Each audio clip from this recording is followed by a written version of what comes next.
Sammy.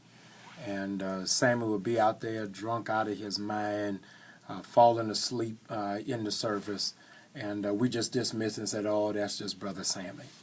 The reality is that many of us have in our mind addiction only in overt cases of somebody who's homeless, somebody who's derelict, somebody who has needle marks up and down their arms. But the reality is a whole lot of coping addicts who are drunk and go to work. That's right. Drunk and can maintain a job and are paying a mortgage. Functioning addicts. Functioning addicts. And I think that the church has got to take off its rose-colored lens and really see beyond the surface and know that there's a greater level of pain that is amongst us.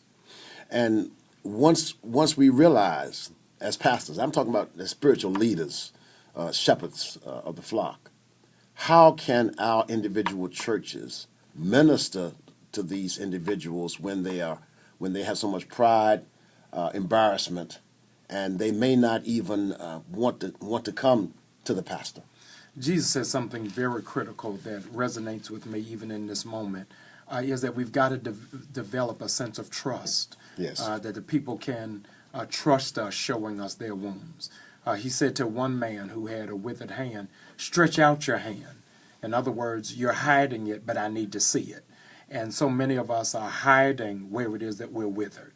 And when I come to church, if I can't be honest and integrous and forthright in church, I won't be able to do it anyway. And God is really calling us to stretch out and to show and expose what is the area of our life that is broken and wounded.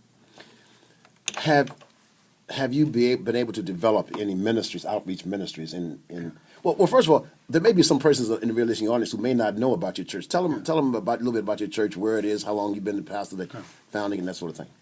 We do have an addiction ministry. I started our church, Empowerment Temple. If you want to find out information and see our church in action, go to our website, empowermenttemple.org. I started the church on Easter of 2000 with about 43 of my friends and aimed to start a church in Baltimore that would cater to a lost demographic from 18 to 45 that were not really traditionally church. My real call to pastorate is a very strange one. I was really called to pastor, and when I say it, people look at me strange. I was really called to pastor by Dick Gregory. I was working at the NAACP, and he spoke at our national convention and said something that arrested my life. He said that there was a generation that when they were in trouble, they would call on Jesus and the NAACP. He said, now this is a generation that won't call on Jesus, and they're not members of the NAACP. And a light bulb went off on me that I am a part of a generation that is not spiritually grounded or socially involved. And so hence the name, Empowerment Temple. And so in starting this church that has mushroomed from 43 to now some 10,000 people, is realizing that there are so many perplexities and complexities within that demographic, and overwhelmingly pronounced is a drug culture.